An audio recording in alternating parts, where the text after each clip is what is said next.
From the News Channel 8 studios, this is Let's Talk Live. Spring is the traditional time. We clear all those cobwebs out and try and get a fresh start. If you saw my closet right now, you'd see I'm in mid-process of that. At least you started. It's not all quite done yet, so got to get everything back in started. there. Just saying. This year, why not, though, extend that spring cleaning to the rest of your life? We've got the Whoopie Queen Cyndy Bragg back with us. She's going to tell us how we can declutter our lives by renewing your mind and your soul. We got some spring cleaning to do. We're going to do the spring cleaning. I love it. I said, this is how I'm going to start doing everything in my house. Full gloves, the feather duster, everything. Oh, someone asked me if I was a house cleaner and he was going to hire me. I was like, whoa. This looks very 1920s or something. Isn't I this love fabulous? it. Yeah. I know.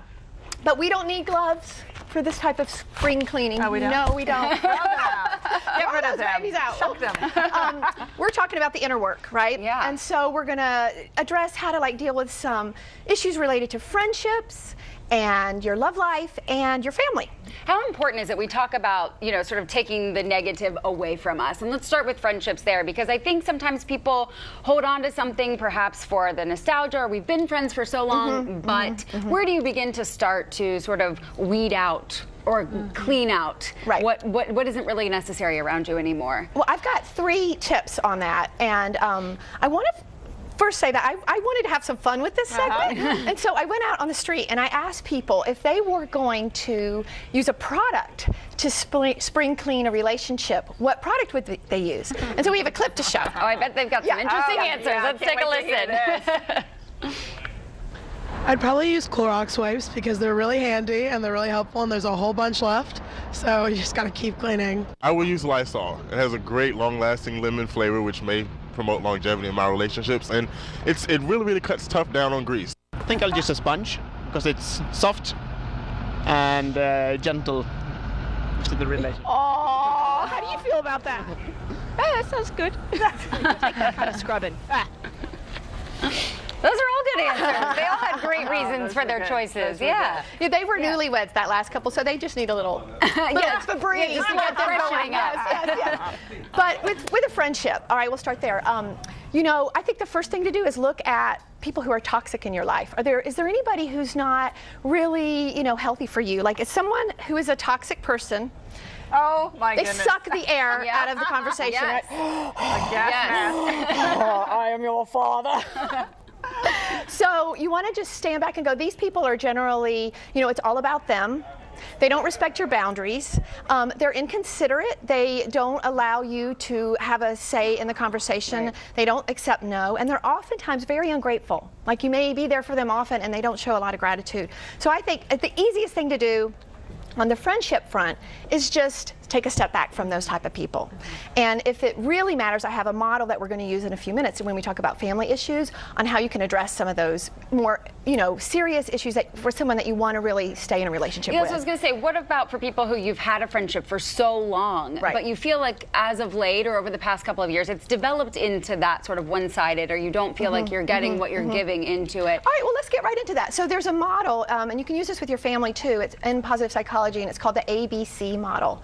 And so you take an activating event, and then you explore your own beliefs with that. Right. And then you address the consequences. Like, how did you feel? So we'll go through one. Recently, I was talking to a gal, and she said that she had a graduation party for her sister. Her sister was acting very entitled, and so and ungrateful. And so what she felt, her belief was that this person doesn't appreciate what I'm doing. Right. And the consequence was that she got mad at her. And she's getting, and so with a friend that's maybe not showing up or not making enough time, you feel like the underlying belief is like, I'm not important. If you can get to that underlying belief, then you can own your part of it and address it with them. So you're not attacking them and blaming them for what they're doing. It's about how you feel. And that's the key in in communication. It's like owning your own stuff. And then that person can either make a change or continue to be a, what. Or choose to part ways. Yeah, you don't need the black cloud hanging over No. you. What about just sort of hangers-on? Or you were talking about something in this vein, Brianne, where you have people that have been part of your life for so many years, but then maybe lately they haven't been. And I remember with my particular old friends from high school days and such, our relationship turned into one Christmas card with a note, you know, year after year, and finally that was it. It ended the Christmas cards, and you know, it goes away. And I really feel bad about it, okay. but at the same time, we just haven't, our paths have not crossed. Right. Right. I think that's okay. Like sometimes friendships are going to evolve, and they're going to, and that just let it be, you know. Because if it's not something that you at the end of the day are getting filled up with, then why continue a friendship that you have to work so hard at that isn't really returning, you know, the friendship? So that's sort of a basic, you know. I think just let it go. All right, let's get to our love life. Okay, love life. I can't ignore this big red heart right here. So your love life, I'm going to give you 3 easy things to sparkle up the love life, because these are really easy things to get you started. First of all, kiss. I know, it's so easy, kiss, all right? But there was a study done in Britain that people who kissed more were happier in their relationships. And often when you're in a relationship for a while, you quit making out. I mean, truly, you're like, you're on the run, everybody. You know, kiss more. Have a real kiss. So that's really simple and something, you know, you can do today. Another thing is working out, and I'm not talking about so that you look better to another person or even to yourself, but endorphins are released when you work out that are very similar to those when you're turned on.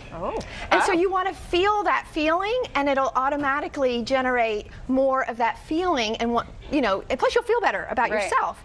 So, all right, Brienne's big at working out. Okay, I came home from working out Tuesday, and I was in kind of a funky mood before I went, and when I got home, and my fiance was like, "What's wrong with you?" I was like, "I'm in a great mood." He's like, "This is awesome." It works, Cindy. It works, the endorphins. So, you know, and even if you're not wanting to get frisky, if you work out, you'll think about those feelings, and it'll hopefully generate like, oh yeah, this is that feeling, right? It feels good. And then lastly, go to bed. And I'm not talking going to bed. I'm talking like we are a sleep deprived country. People are sleep deprived. We do not get enough sleep.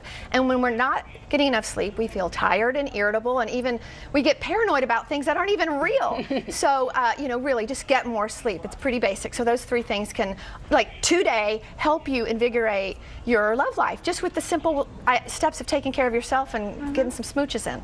All right, well, sounds fabulous. We can all start today. Right. That's we can get some more sleep this weekend. I was going to say, I know you know what that sleep deprived thing is all about. And then we'll be borrowing that feather duster. I brought glamour gloves for you guys.